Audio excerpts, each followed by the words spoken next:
सगळ्या माध्यमांच्यासाठी एकदा यादी मोठ्यानं वाचली पाहिजे।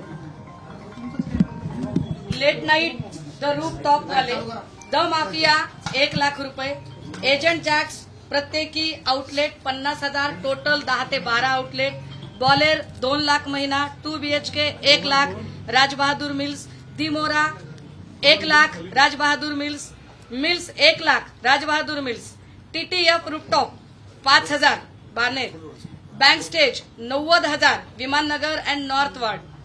त्यानंतर यामध्ये स्काय स्टोरी 50,000, जिमीदा धाबा 50,000, पाषाण, टोनीदा धाबा 50,000, आयरिश 40,000, टल्ली टून्स 50,000, यासोबतच atmosphere 60,000, rude lodge 60,000, the tipsy horse 60,000, 10 forest restobar 50,000, 2 BHK 24K Balewadi Vimannagar Senapati Bapat road 1.5 lakh, cafe CO2 hotel भूकंप 1 लाख महिना, कोकोरिको हॉटेल भूगाव 71,000 रुपये, स्मोकी बीच हॉटेल भूकुम 75,000 रुपये महिना, सरोवर हॉटेल भूगाव 1 लाख महिना, जिप्सी हॉटेल भूकंप 50,000 महिना, साईबा हॉटेल 30,000, वाईन शॉप माल ठेवणारे सनी होरा यांचे 18 hotel bar, 2 wine shop, 3 beer shoppe आणि इतर ढाबे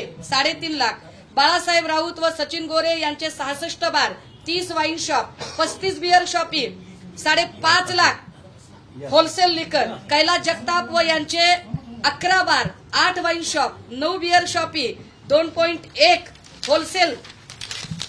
यादी फार मोठी आहे, आहेराची यादी वाचल्यासारखी यादी आहे ही। एक्साइज डिव्हिजन 12 प्रत्येकी 50,000, 6 लाख, दारूचे होलसेल 32 50,000 प्रत्येकी महिना, साखर कारखाने 18 ते 20 कारखाने 50,000 रुपये महिना, नवीन परमिट रूम बार 12 ग्रामीणचे, नवीन परमिट रूम बार महानगरपालिकेच्या हद्दीतले 12 ते 15, बियर शॉपी लाख बोला ग्रामीण, हे लाख सॉरी, बियर शॉपी पुन्हा 5 शहरातले, स्वतः एजंट म्हणून। आता या सगळ्यांमध्ये जर मी हे यासाठी वाचून दाखवलं, रवी भाऊ तुम्ही यादी आणली, बरं केलं। मागच्या वेळेला ललित पाटीलचं जेव्हा प्रकरण झालं आणि आम्ही हे मांडायला गेलो तेव्हा एक्साईज मिनिस्टर शंभूराज देसाई यांनी आमच्यावर आबरू नुकसानीचा केस टाकायची भाषा केली। आता काय म्हणणं असेल की याचे सगळे जर व्हिडिओ पुरावे दाखवले, याचे सगळे जर पुरावे दाखवले तर आता काय म्हणणं असेल। ललित पाटील प्रकरणामध्ये आम्ही अजय तावरेंचं नाव घेतलं होतं ससूनमध्ये, ज्या अजय तावरेला तेव्हाच अटक करणं अपेक्षित होतं। आता एका लल्लू पंजू फक्त एक सॅम्पल दिलं म्हणून जर अटक केली जात असेल तर काय करायचं। हा अजय तावरे असेल, संजीव ठाकूर असेल, त्यांच्या अटकेची आपण जेव्हा मागणी केली तेव्हा वेगवेगळ्या खात्यांच्या मंत्र्यांनी दबाव आणला, वेगवेगळ्या खात्याच्या मंत्र्यांनी केसेस टाकायची भाषा केली। आमचं सरळ साधं म्हणणं आहे, आमचं व्यक्तिगत कुणाशी वैर नाही, एकाही पोलीस कर्मचारी अधिकाऱ्याशी आमचं वैर नाही, पण पुणेकरांच्या भविष्याशी काय खेळताय। याच्यामध्ये तुम्ही आजच्या आज आम्हाला जेवढ्या परवानग्या मनपाने बांधकामाला दिल्यात त्या दाखवायच्या, आणि तुम्ही परवानगी दिल्या त्या एखाद्या आत्ताच्या आत्ता त्या 1 तासाभरात तुम्ही सगळं काम करा, आम्ही तर बसायला तयार आहोत। परवानगी रद्द केल्याशिवाय आम्ही इकडनं हलणार नाही।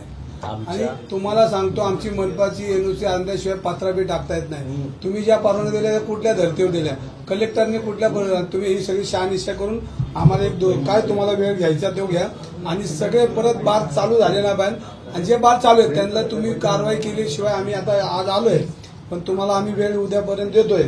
जर नाही झालं तर परवापासून मी इथं येऊन बसणारे आंधळे ताईंना प्रचाराला जायचं असेल, पण मी तर 24 तास इथं हलणार, तुम्ही आम्हाला शब्द द्या।